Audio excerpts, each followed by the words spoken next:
हमने पहले भी बात की थी कोरोना पर, वैक्सीन पर, लॉकडाउन पर और इन सब चीज़ों पर। इसके बाद हमने आपको पहले भी चेतावनी दी।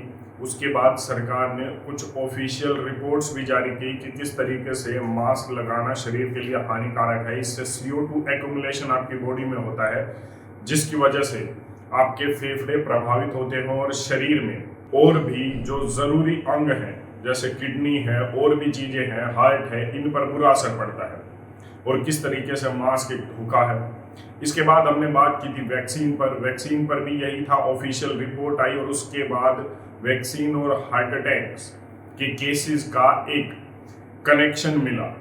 इस पर डिटेल्ड स्टडी कुछ हुई है जिन्हें अभी तक बड़े मास लेवल पर पब्लिश नहीं किया गया है, लेकिन कुछ अभी आगे भी होंगी। जैसे कि ऑफिशियल स्टेटमेंट्स ये कहती हैं, मिनिस्ट्रीज ये कहती हैं पूरी दुनिया की कि लॉन्ग टर्म इफेक्ट्स क्या होंगे, इस पर अभी तक कोई जानकारी हमें नहीं है। लेकिन इससे भी आगे खेल ये है कि इससे जो डेटा कलेक्शन हुआ है वो आपके लिए और भी ज़्यादा हानिकारक है। आपको जानना होगा किस तरीके से।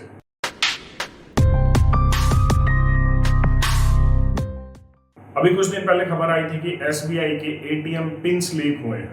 मतलब कोई भी अनजान व्यक्ति के पास आपके ATM का पिन है और वो आपके अकाउंट से पैसे निकाल सकता है।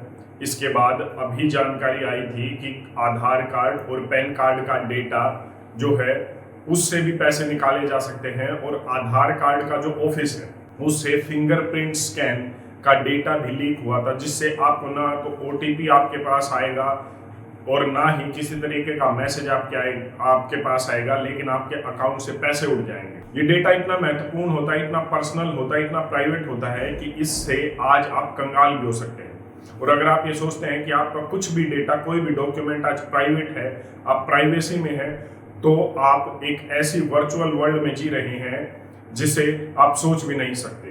क्योंकि आज के दिन कोई भी चीज प्राइवेसी नहीं है।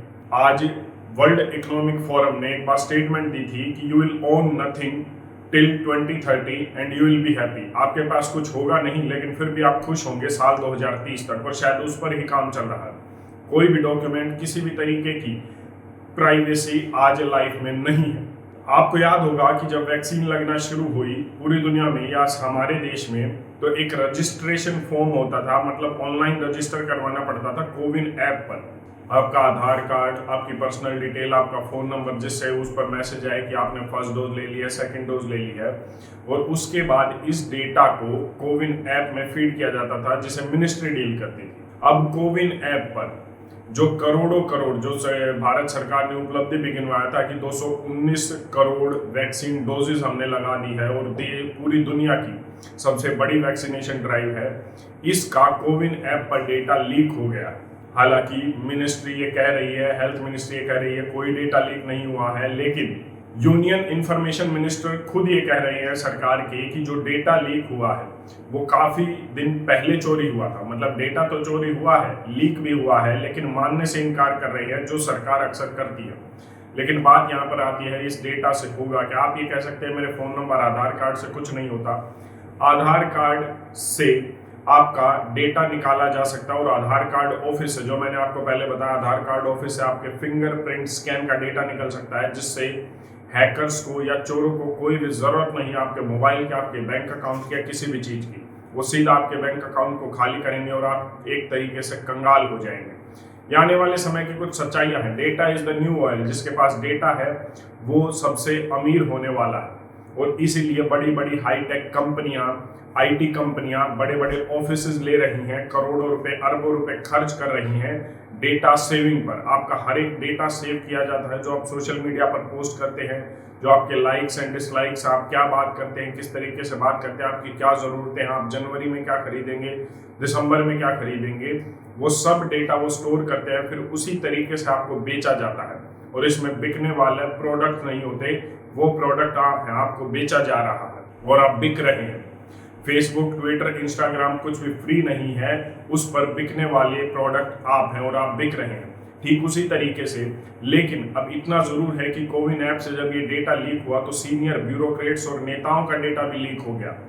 वो भी इससे बच नहीं सके और आने वाले समय में भी नहीं बच पाएंगे। जो नेता ये सोचते हैं कि 2030-2035 तक जो आग लगेगी वो अपने घरों को बचा लेंगे, तो मैं आपको बता दूं कि वो भी नहीं बचेंगे अगर उन्होंने तैयारी नहीं की। तो जब उनका डेटा लीक हुआ तो हालांकि ये कहा जा रहा है कि इसकी जल्द कार्रवाई होगी, इसकी जांच हो जानी चाहिए, और जांच शुरू भी हो गई है, लेकिन इससे ज़्यादा कुछ होने वाला नहीं है। ये डेटा लीक होना एक आम बात होगी जब तक साइबर सेल एक्टिव नहीं होगा और वो मजबूत नहीं होगा, जिसे हमारे देश में मजबूत होने में काफ़ी साल लगेंगे।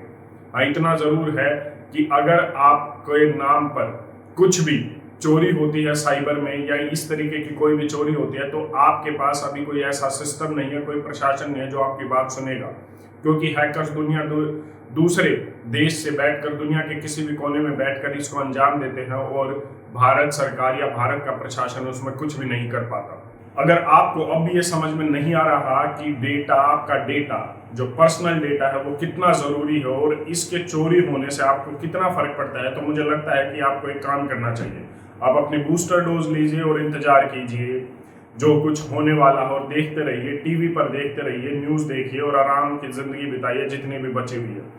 वरना इतना ज़रूर है कि आपको इसके लिए तैयारी कर लेनी चाहिए।